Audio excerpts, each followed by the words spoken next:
I'm Melissa Shanahan, and this is the Law Firm Owner Podcast, episode number 307.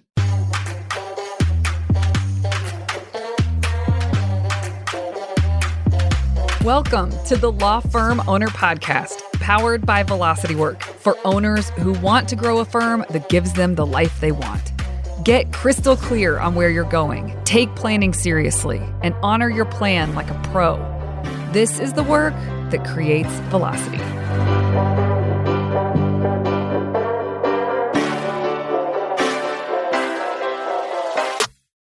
Hey everyone, welcome to this week's episode. I'm so glad you're here. We have just come off of a really busy but awesome phase. One, we hosted our very first team member retreats, meaning for clients, team members. We put it out there as a beta to a few people who are already working with us and said, hey, we're going to cover these topics. Would you like to send your team to learn about these topics? One was Monday Map, but for the team members specifically, because it is different in how they look at it than owners. And the second day was a training called Efficiency and Streamlining, which really helps you evaluate your processes and be able to find ways to streamline them so that they are more efficient and in many cases more effective. And so teaching a process or a framework to be able to do that for themselves when they go back into their firms. And it was an awesome 2 days. I facilitated the Monday Map portion. Giselle flew in and she facilitated the efficiency and streamlining portion. Feedback was really strong on both of those days. And I know that there's already things that Giselle and I have in mind that we want to change or up-level or do differently for the next time around. So you'll probably see an offer at some point come around and this is small group stuff. This is not big audience kind of stuff. So this is really hands-on. So we get to work with people.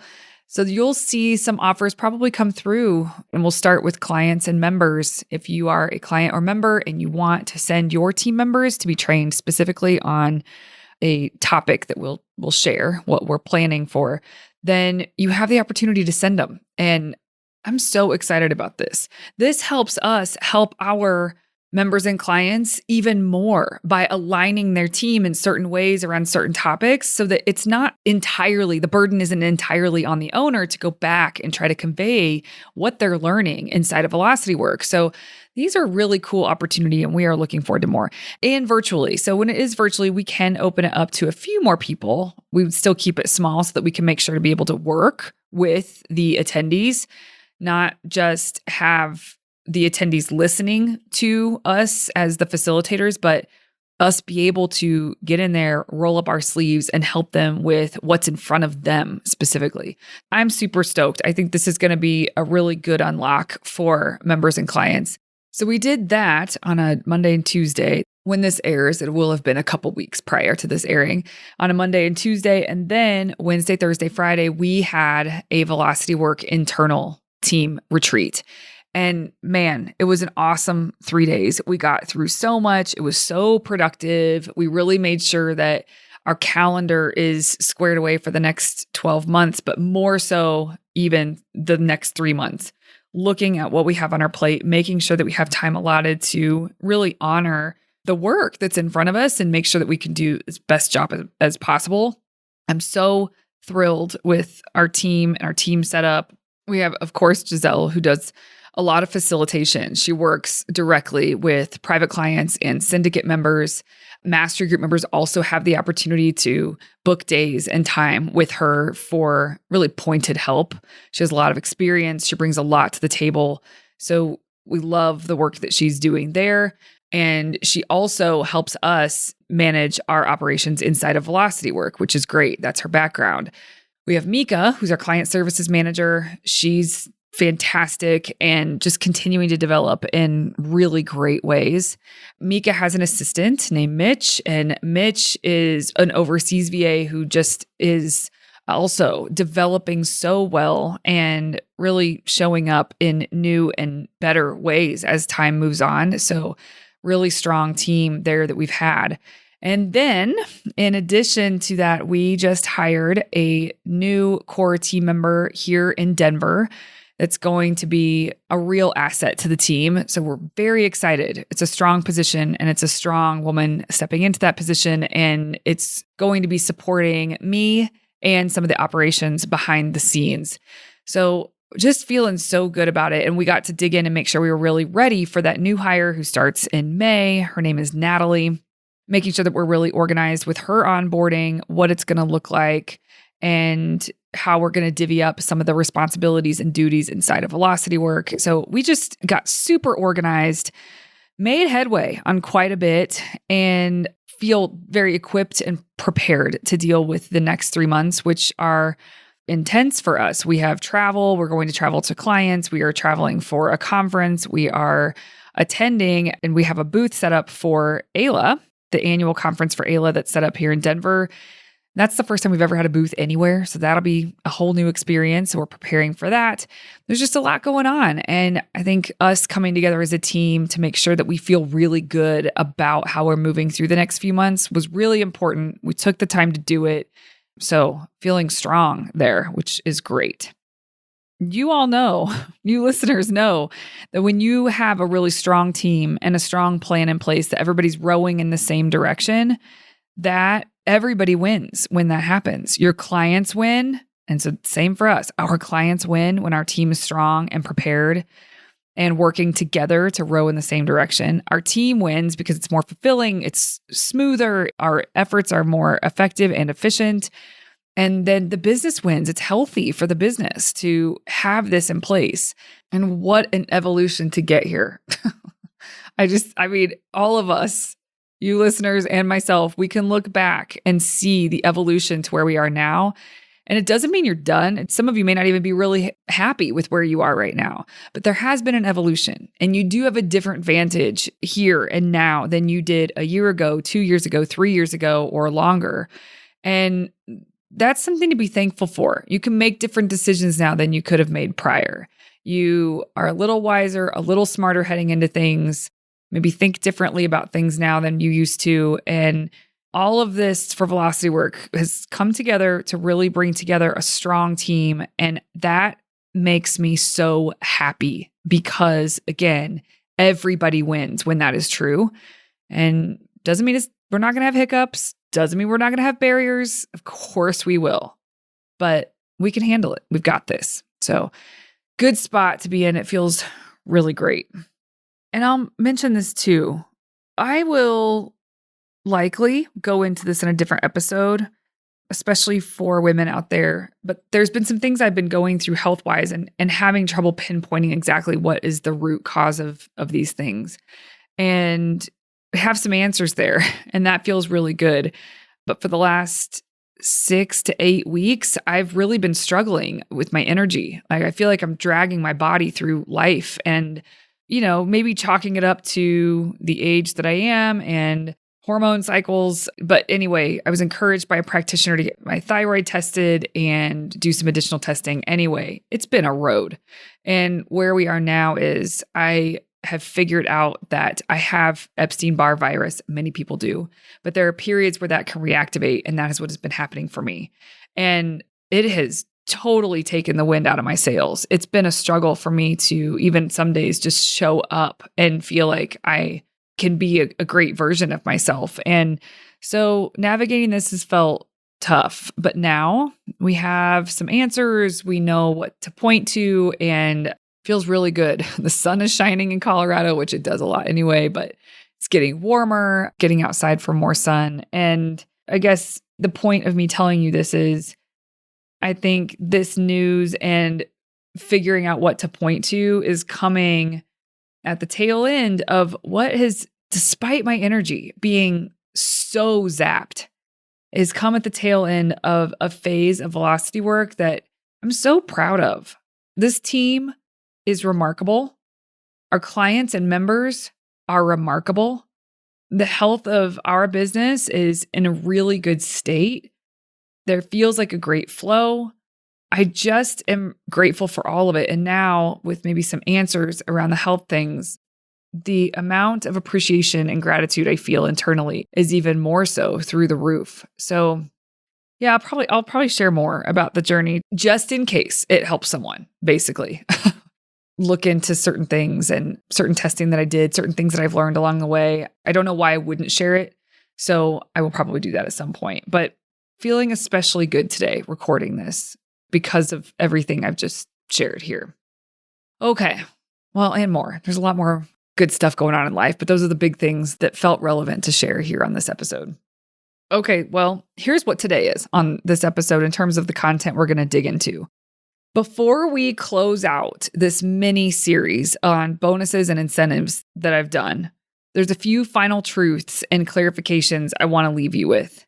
So there's 5 things in particular I'm going to cover, and just a note, a few final words at the end.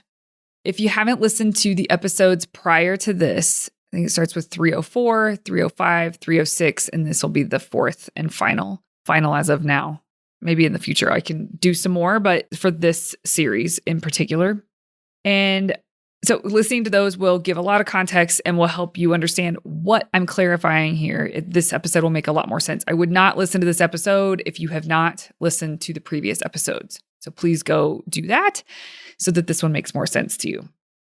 The first thing I want to clarify is I mentioned in these episodes, especially in 305, which is where I went into the individual incentives, especially for the producers, I kept saying bring in, like what they bring in. Someone flagged it to me and I thought it was a really great point that they wanted to know, am I talking about origination or am I just talking about the production, what they produce at work, like with their work on cases or files? And so that was a good point. And I want to clarify, I mean production. I mean what your producers are producing during their days and their weeks. How are they moving the needle forward on cases? That is what I was referring to in these episodes previous. Origination, that lives in a separate bucket. There's a whole different set of rules. And to be frank, most of the firms that come to me, like 98% of the firms that come to me are not at the stage that origination is a concrete agreement. Now, I have worked with a handful of firms on developing that for themselves and helping them to figure out what is the best, safest path forward with putting an origination incentive into place or bonus. But it's the same principles that I'm laying out with these episodes, that you have to approach this deliberately, thoughtfully, slowly. You have to play the math all the way out in different scenarios. And if you're happy with all of that, then you roll that out to the team members that this would apply to. It's just a different beast. I wasn't referring to origination at all in these episodes, but philosophically speaking, principally speaking, you could take what I've shared here and think about those incentives using a similar mental model.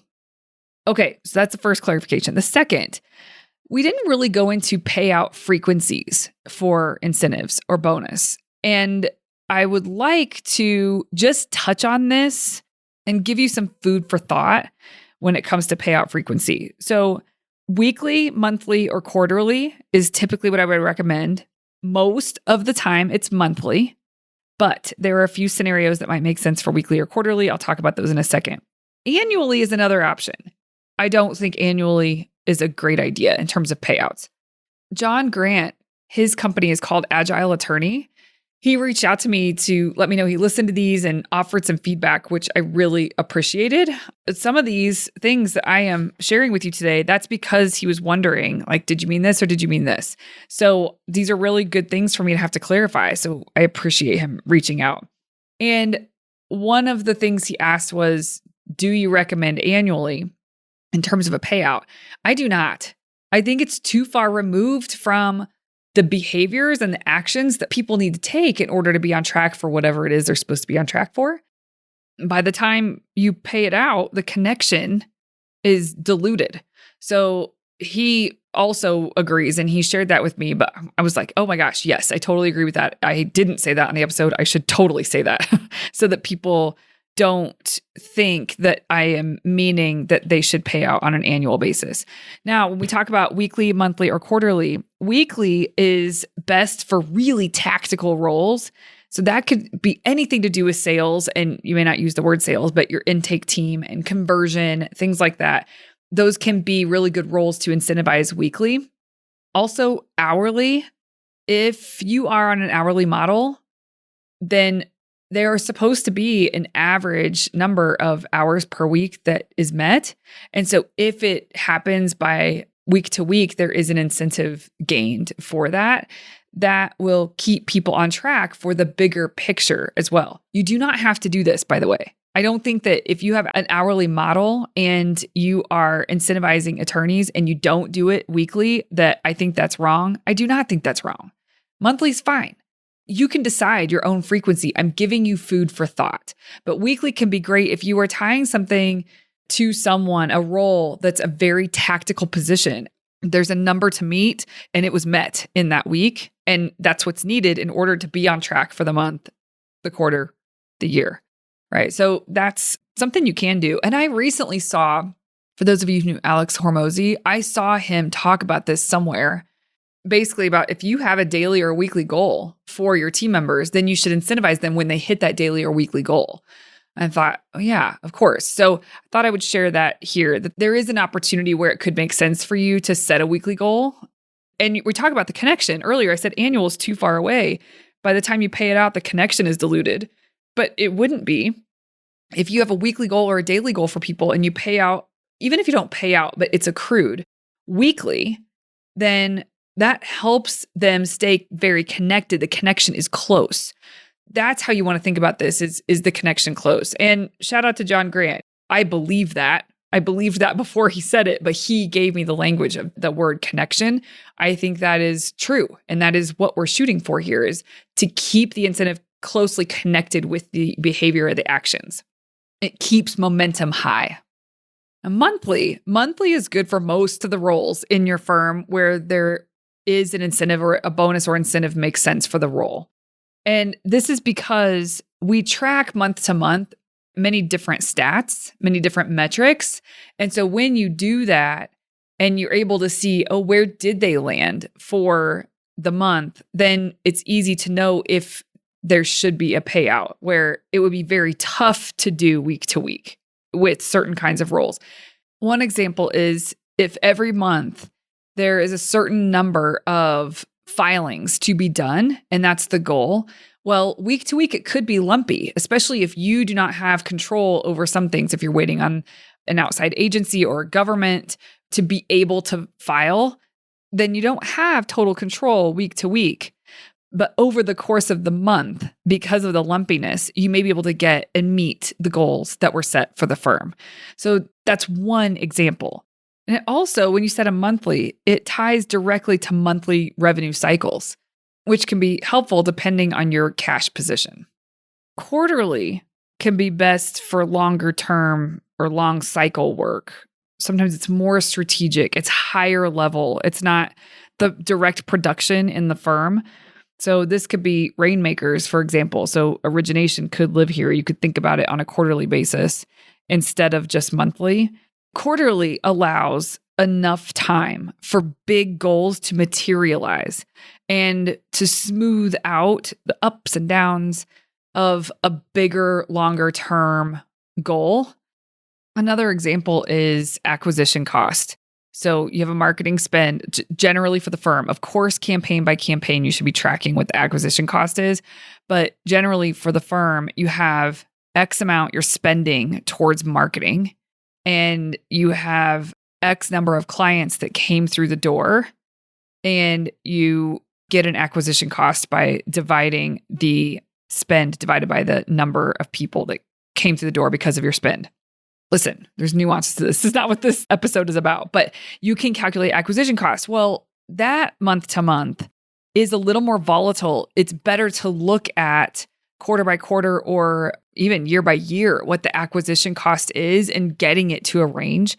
So having a longer term view of this and incentive structure for something like that Because month to month, it doesn't really matter. It matters where we're going, where we end up ultimately. So hopefully that helps give you an idea. Another one, I guess I could say, is if there is something to do with client services, it could be your retention rate, if your model even makes sense for people to return to you. That should be longer term, not monthly. Like some firms do an NPS score of some sort. So that should not be month to month. It, in a very healthy way, could be a longer look. So quarterly, what the NPS score is and incentives around that. Now, this is not something you have to do at all. I'm just trying to give you examples of the kinds of things that you would shift your brain towards thinking more quarterly instead of monthly. I guess another way to say this is that quarterly can be great for these bigger results that you're going for, that you know there's going to be experimentation. You know that it's going to require a little bit of time for you to actually get that result solidly underneath you. Then that is when you can look to quarterly. Now, the third thing I wanted to make sure to mention on this is tied with frequency, but we're going to talk about this a little bit differently. We're going to talk about not the frequency that you pay out, but when you pay it out. There's regular paychecks, and those are hopefully for you, they are twice a month. For many people, it's the 1st and the 15th and the 30th, but twice a month, not biweekly, because that will help with cash flow throughout the year. I'm going to get my accountant to come on here and talk about that with you all at some point and talk about if you don't do that, how do you switch? What are the barriers to switching, et cetera.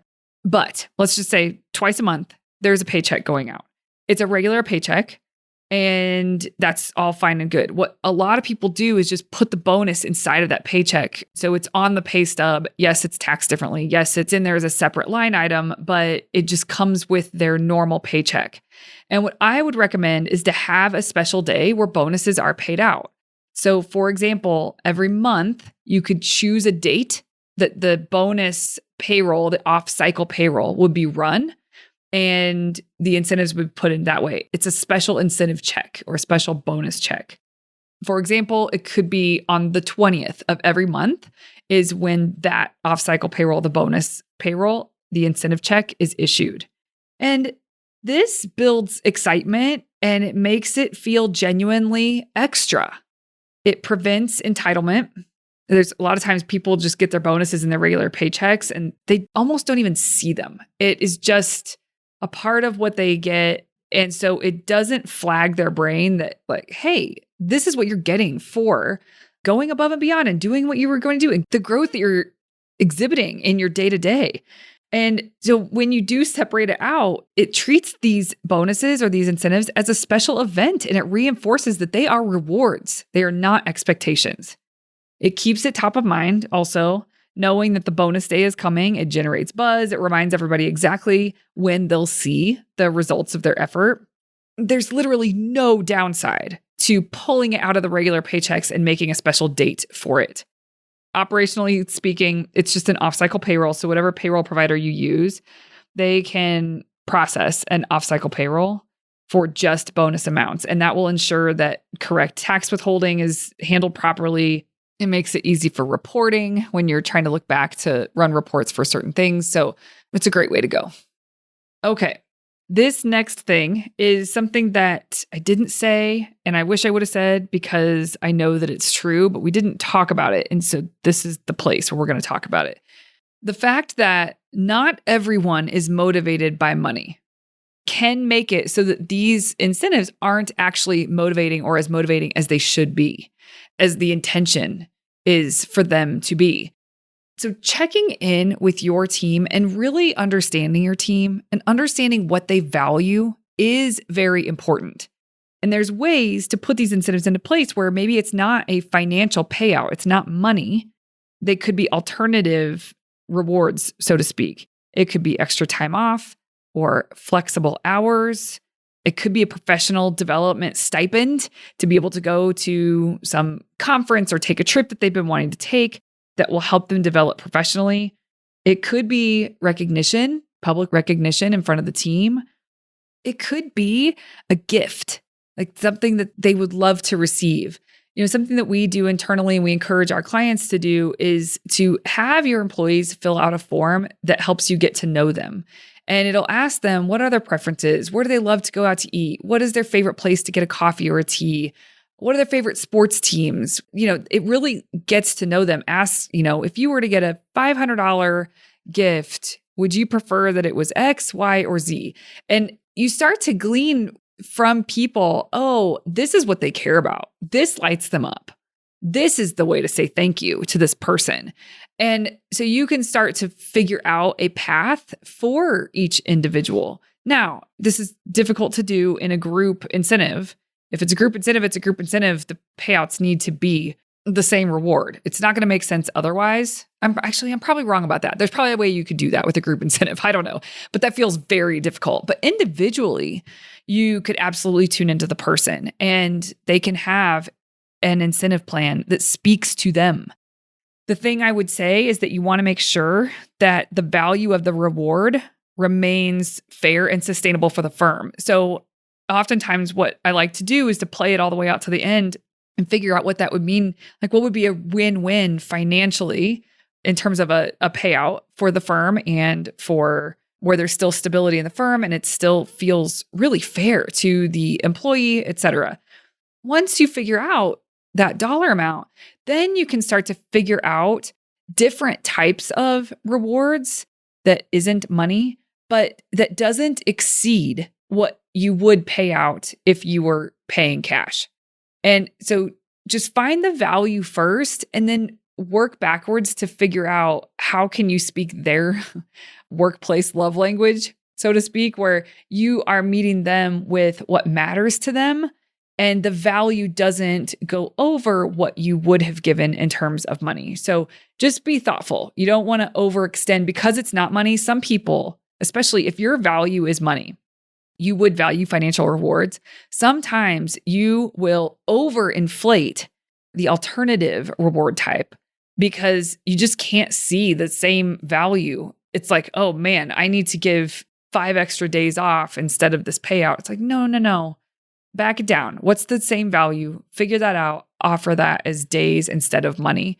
You just want to make sure to back into it, not just offer a number of days, for example, if the day is off, or hours, or a professional stipend or a gift. You don't want to just offer something up without making sure that the value matches what is appropriate for that role and its incentive.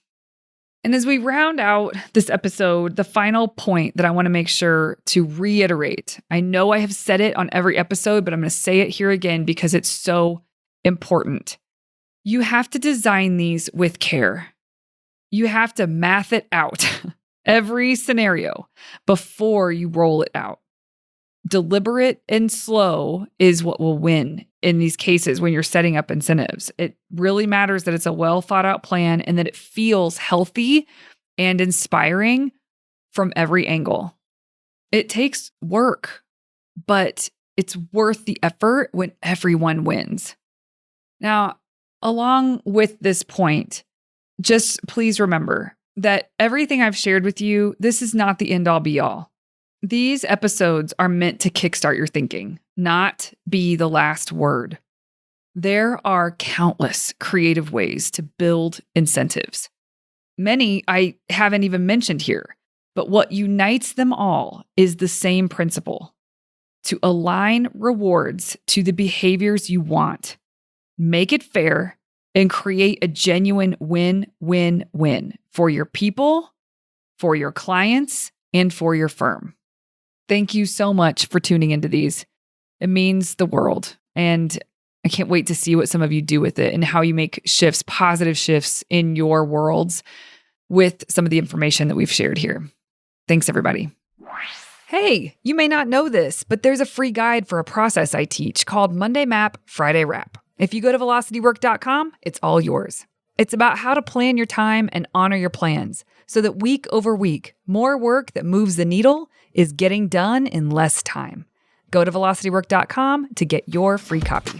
Thank you for listening to the Law Firm Owner Podcast. If you're ready to get clearer on your vision, data, and mindset, then head over to velocitywork.com where you can plug in to quarterly strategic planning with accountability and coaching in between. This is the work that creates velocity.